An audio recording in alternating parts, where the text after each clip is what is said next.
If you guys want to see how I made my birthday cake for my quarantine party, keep watching.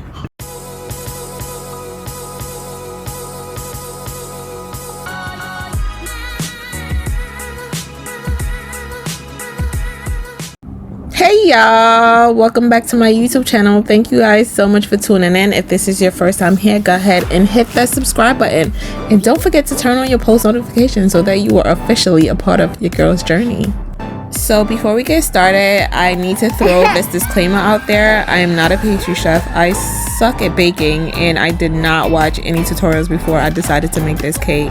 So for this video, I'm using the Pillsbury cake mix, and as per the instruction, you need 1 cup of water, half a cup of oil, and 3 eggs. So I put all of my ingredients in a big bowl, and then I'm going to use my handheld mixer on low speed to mix that for about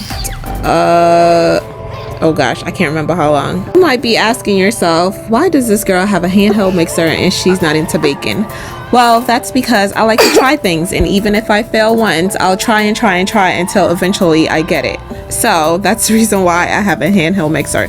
So you want to mix all your ingredients together until you have this nice consistency. This is what they look like after baking for 30 minutes. The bigger pan baked for about 40 minutes because it was taking a lot longer to get that solid foundation. Sis was so excited about making this cake. She went and she ordered a DIY cake decorating kit, which came with about 73 pieces.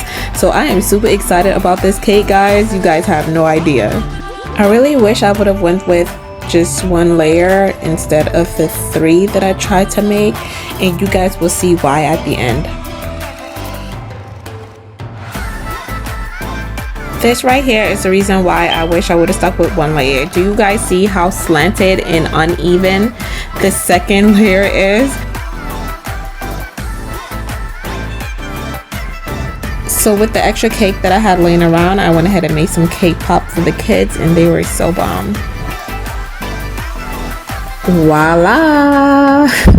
The cake was delicious. However, it was a little slanted. I did learn a lot from this, so if you guys enjoyed this video, go ahead and give this video a thumbs up. Don't forget to subscribe and turn on your post notifications so that you are officially a part of your girl's journey.